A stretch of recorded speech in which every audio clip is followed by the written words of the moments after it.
Hey guys, welcome to another interactive video where you'll learn some driving vocabulary since you love the previous one so much. It's not going to be a video where I teach you some basic vocabulary like this is a door, this is a hood, and this is a rear view mirror. No, there's plenty of videos that go over this. In this video, I want us to learn how to talk about the actions we take when driving a car. Because from my experience, knowing how to talk about them is very important, especially if you're planning to get a driver's license in the US, for instance. And I've noticed that people are often not familiar with this vocabulary. So without further ado, let's get to it.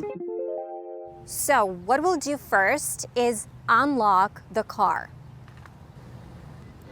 Then we'll get into the car or get in the car. Both are correct. However, if you're in the car and you want to ask someone to join you, you would say get in, not get into. Hey, come on, get in.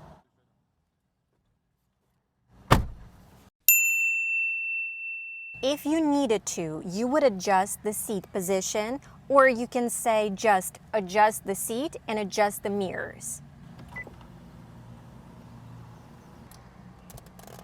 Now I am going to buckle up, or I can also say fasten my seatbelt or put on my seatbelt. You could also hear the phrases strap in or belt up. I'll put the key in the ignition and start the car or start the engine.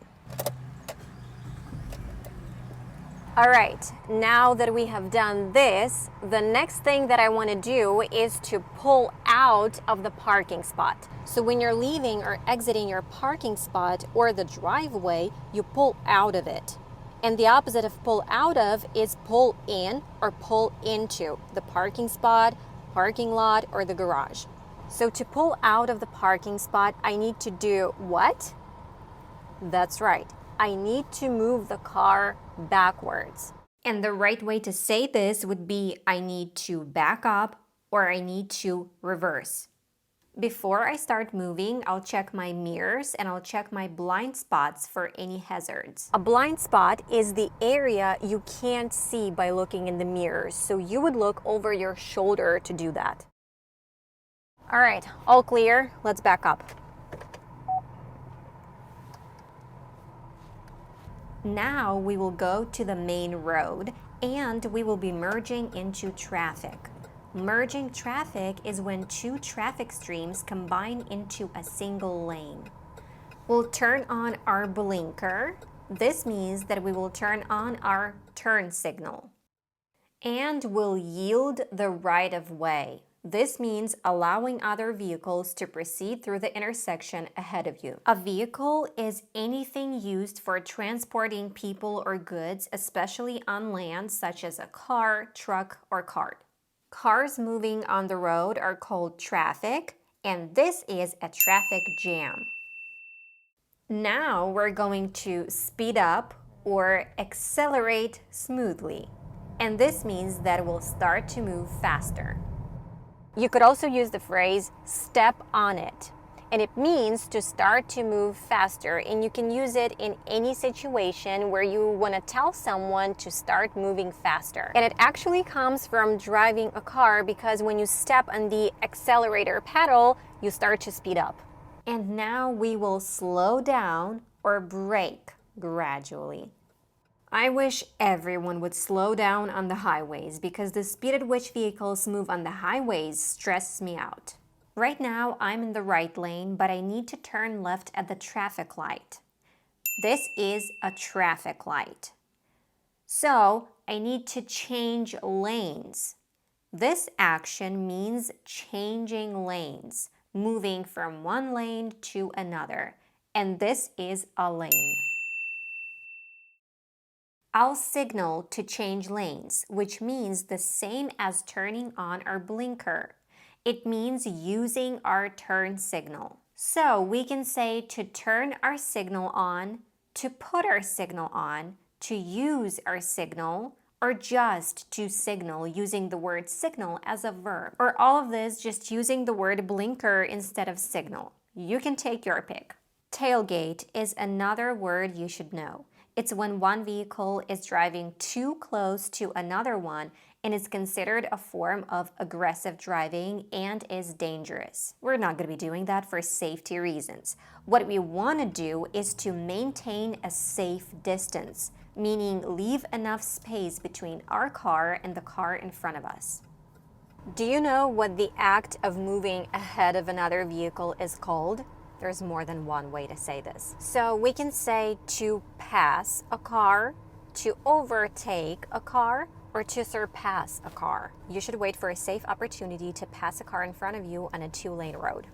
Now we're going to pull up to the curb, or you can pull up next to another car, or pull up next to a person. Pull up means to drive up close to and stop directly beside someone or something. If an unknown vehicle pulls up next to you, you should be alert. Now, some of these words might be tricky to pronounce, especially certain sounds. So if you'd like to improve your pronunciation, you will most definitely be interested in the Elsa Speak app. It'll help you improve your pronunciation, intonation, and fluency by using innovative artificial intelligence technology that recognizes your voice and pinpoints your pronunciation errors. The app has 40 plus real-life topics and 1,600 plus lessons that range from business topics like everyday office conversations, job interviews, business travel, sales meetings, to casual, everyday topics like movies, food and drink, education, and entertainment.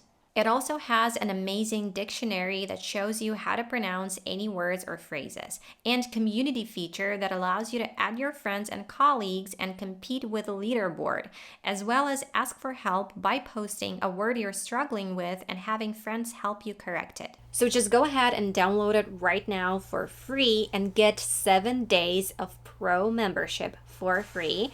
The link is in the description. Now I'll give you a little demo. There's lots of options you can choose from to work on your pronunciation, like particular sounds, linking sounds, dialogues, and so on. And you can also practice a specific word that perhaps gives you trouble. So let's practice this word, because it is a difficult word to pronounce. Entrepreneur. So let's listen to it again. Entrepreneur. And let's try to say it. Entrepreneur. Okay, not bad, but there's still some sounds that I need to work on. And you can also track your progress on the app. And of course, I have an exclusive discount for you guys to get 85% off of Elsa lifetime membership. So by using my link, you will save $400 and you will get a lifetime membership. And also you can get 40% off of their 1-year membership. The link is in the description and in the pinned comment. If your friend or partner or spouse parked too close behind another car, what would you tell them? You would say something like, "You're too close to that car. Can you back up a little?" We don't want to park our car too close to another car so as not to block it. When a car is blocked, it is unable to move freely or proceed in its intended direction due to an obstacle or another vehicle intentionally placed in its way. Hey, this not nice person blocked me and now I'm stuck here. We don't want someone to say this about us. After you pull up to something, you would pull away from it, meaning to start moving away from it. Also, let's not confuse the words curb and curve. This is a curb and this is a curve. There's another phrasal verb we can use which also means to stop the vehicle. It is pull over. However, pull over means to move your car to the side of the road so that you can safely stop there. And you can use it as is and say pull over, and it'll mean stop when it is safe to do so. Whereas when you use the phrase pull up, you usually need to specify where. You can also be pulled over by a police officer. If a police officer pulls you over, you need to move your vehicle closer to the side of the road and stop there. When an officer comes up to your car, you need to roll down your window. So this action is called to roll down your window. And the opposite of this is to roll up your window. Have you ever been pulled over? Let me know in the comments. And if you have, let me know why. You will also hear phrases come to a halt or come to a complete stop, which mean to stop. Do you know how to ask someone to take you somewhere in their car and leave you there? Like when you need to go to the store and you want to ask your friend to take you there? You would say something like, "Can you please drop me off at the store?" To drop off means to take someone to a particular destination and stop your vehicle there momentarily so that the person can exit. And the opposite action to this one would be to pick someone up. This means to go to a specific location, pick the person up, and take them to their desired destination. I, for instance, need to drop my son off at school and pick him up from school every day. Let's check our fuel gauge and see if we need to fill up our gas tank. Looks like we're good here. However, for the sake of demonstration, we'll go to the gas station and fill up the tank.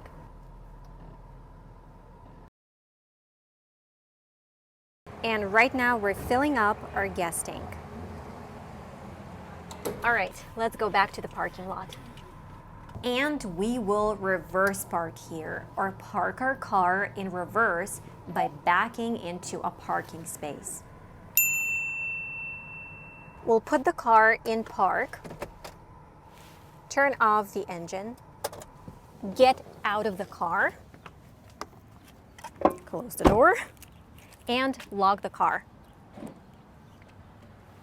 That's it. Okay guys, I hope you enjoyed watching this video and learning some driving vocabulary with me, and I'll see you in the next one. Bye!